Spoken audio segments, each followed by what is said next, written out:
la deuda con el Fondo Monetario. Carlos Heller, buenas noches, Carlos. ¿Qué tal? Buenas noches. ¿Cómo estás? ¿Bien? Bien. Bueno, gracias por venir.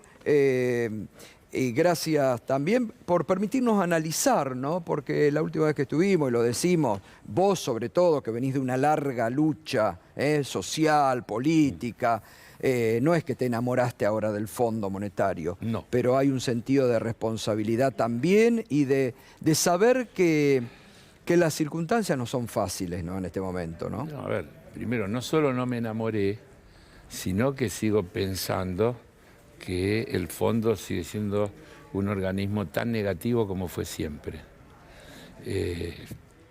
Por eso, incluso en mi intervención como miembro informante, yo dije, si estuviéramos tratando un préstamo, yo estaría en contra. Claro. Porque siempre los préstamos... Yo escuchaba hoy todas las discusiones, no, porque el fondo conviene porque es más barato. No, el tema del fondo nunca es la tasa de interés, exacto, aunque después se pueda discutir la tasa de interés. El problema del fondo siempre es los condicionamientos. Claro, cómo te engrampan, digamos así, claro, ¿no? No, porque tiene un esquema y tiene una cantidad de determinaciones que son los modelos que ellos tratan de instalar. Entonces, lo primero que hay que decir es que esta historia no empezó hoy. Acá se firmó un acuerdo en el 2018, que vos lo explicás cada rato y que era imposible de cumplir, exacto, que sabían que era imposible de cumplir y que uno puede tranquilamente imaginar que era, como dice Macri, si ganamos nosotros en 5 minutos se arregla. Y si quedan los otros, los tenemos agarrados y le ponemos condiciones. Entonces, escucho decir, ¿cómo demoraron 2 años? Demoraron 2 años porque discutieron cada palabra, exacto, demoraron 2 años porque lograron sacar las condicionalidades, porque la palabra ajuste es la primera vez en los 22 acuerdos que la Argentina ha firmado con el fondo a través de la historia que la palabra ajuste no aparece. Yo te podría, leer solo como una muestra del stand-by del 2018.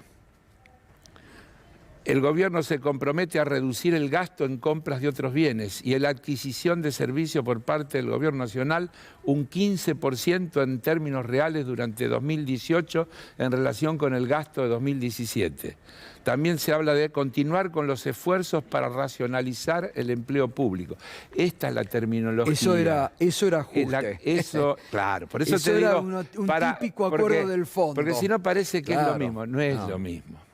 Acá, ¿qué se dice? Se va a duplicar la inversión en infraestructura.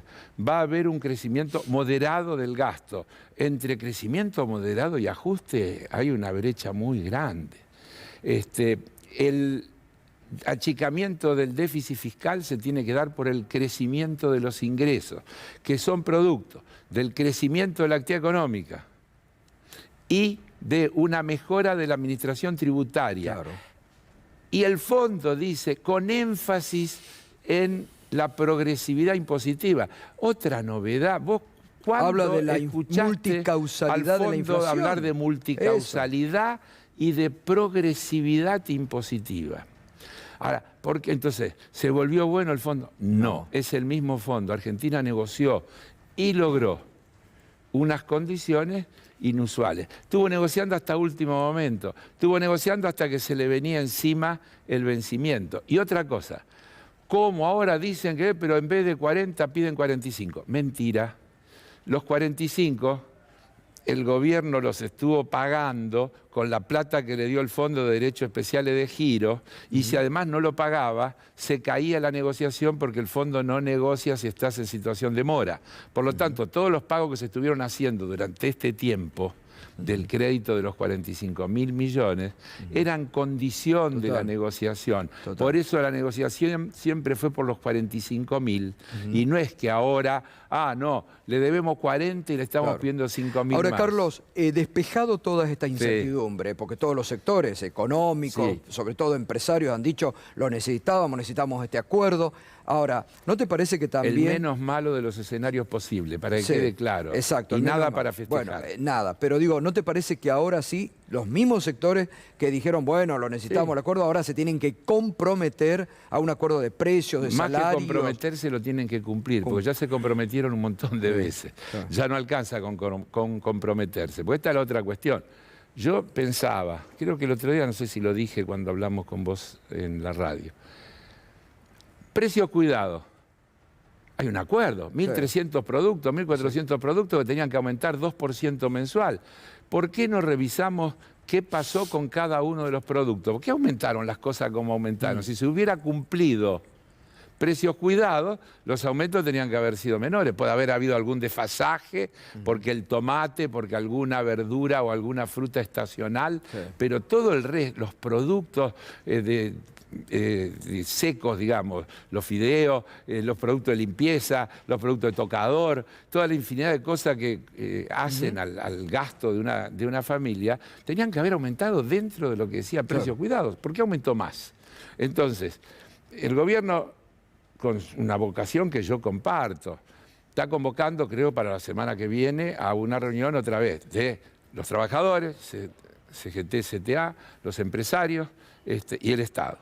Pero no puede ser una declaración de buenas intenciones. Tiene que haber compromisos que requieren sanciones. Obvio, claro. Los compromisos, si son de solo buenas intenciones, generalmente no alcanzan. Digo, ahí ahora el Estado, el gobierno tiene que instrumentar, con los instrumentos que tiene, ponerse firme también, ¿no? Te voy a contar. Viste que yo soy papelero. Sí, te viniste armado. No, siempre. En el año 2014, el gobierno que presidía Cristina Fernández de Kirchner sancionó 3 leyes. Nueva regulación de las relaciones de producción y consumo, ley 26.991, observatorio de precios, 26.992, y sistema de resolución de conflictos en relaciones de consumo, ley 26.993. La sancionó el Parlamento e inmediatamente fueron amparadas. La justicia hizo lugar a los amparos. Estoy investigando, no tengo todavía hoy qué pasó, pero en aquel momento los jueces le hicieron lugar a los amparos, las leyes no se aplicaron. En el gobierno de Macri, del Observatorio de Precios, hicieron un montón de modificaciones parlamentarias, derogaron el artículo 65 original, que es el que le daba toda la capacidad del Estado de actuar sancionatoriamente respecto de los incumplimientos de los acuerdos, etcétera, etcétera. Entonces, acá están las herramientas, hay que volver a poner en ejecución estas herramientas y ejercer. Ahora, nos juntamos, acordamos. La Argentina no está planteando inflación cero, porque con bastante buen criterio, incluso en el entendimiento con el fondo, hay un programa que dice, 2022 entre 38 y 48. Así que se está queriendo bajar 5 puntos como mínimo la inflación del año pasado. Para el año que viene 5 puntos menos. Es decir, iniciar un camino consensuado de descenso gradual de los precios. La otra condición es que a la par los salarios le tienen que ganar al número que sea. Claro. Si es 43, los salarios tendrán... Eso es primordial. Bien, eso es fundamental. Eso es fundamental. Pero eso y eso se está cumpliendo. Y eso se está cumpliendo, ojo. Claro, eso igual no es lo mismo que se cumpla cuando los indicadores son de 50 que si son de 25. Totalmente de acuerdo. Entonces, creo que ese es uno de los grandes desafíos que este gobierno tiene por delante. Lo quieren bastardear al presidente con el tema que dijo, empieza la guerra, entonces lo critican y que se bueno. A mí me parece muy bien porque tiene un simbolismo. Dijo, el viernes empezamos una nueva etapa. ¿Por qué? Se supone que esta noche tenemos el acuerdo, se despejó el frente externo. Te voy a hacer una observación, no a vos. Recién escuché al Pepe Mujica, no son 3 años, 4 años y medio. Claro. No es una cosa menor. El primer vencimiento con el Fondo Monetario se corre para el segundo semestre del 2026. Sí, es un oxígeno muy importante. Habiendo negociado con los bonistas antes, hay una ventana de tiempo que no resuelve el problema de la deuda, pero sí resuelve el problema de la posibilidad de tener una política de crecimiento, de desarrollo y de inclusión social, que cuando lleguen los vencimientos de la deuda encuentren un país que creció, que Total. se fortaleció, que generó más empleo, que tiene un escenario distinto. Eso es lo que vale este acuerdo, que es esa ventana de bien. posibilidad que nos da el tiempo. ¿David? Carlos, buenas noches. ¿Cómo te va? Muy bien. Decías, esto no es un nuevo acuerdo, lo entiendo, pero me parece que es importante dejar claro, ¿no? Que esto es una refinanciación, o sea, no es que el gobierno fue a acordar con el Fondo Monetario, Así es. fue a refinanciar una deuda del pasado. Me parece que este es un concepto importante para dejar remarcado, ¿no? Sí, con un agregado.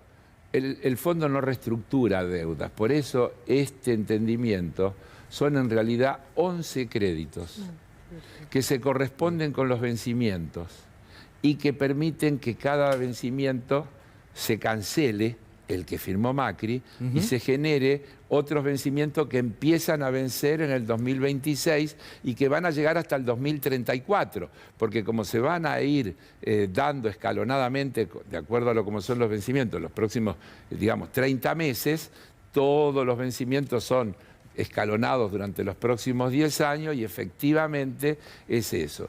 Es un acuerdo de refinanciación de la deuda impagable, inviable que dejó el gobierno de Mauricio Macri, que hay que decirlo con todas las letras, porque ellos se quieren hacer los Ahora, distraídos Carlos, y dicen, bueno, ustedes dicen que no hay que negociar con el fondo y están negociando. Hermano, nos dejaste anteayer este lío, ¿qué querías que hagamos? Ahora, Carlos, dicen que, bueno, ¿por qué pidió 45.000 millones el gobierno si debe 40? Acabo de explicarlo. No, pero, digamos, ¿cuál es la razón, digamos, de estos últimos meses que Argentina pagó? Que si no pagaba se caía la negociación porque el fondo Por esos, no trata... esos 5.000 millones que pagó en el 2021, los Primero, recuperan esos ahora. 5.000 millones que pagó en el 21 los hizo con derechos especiales de giro que le dio el propio fondo.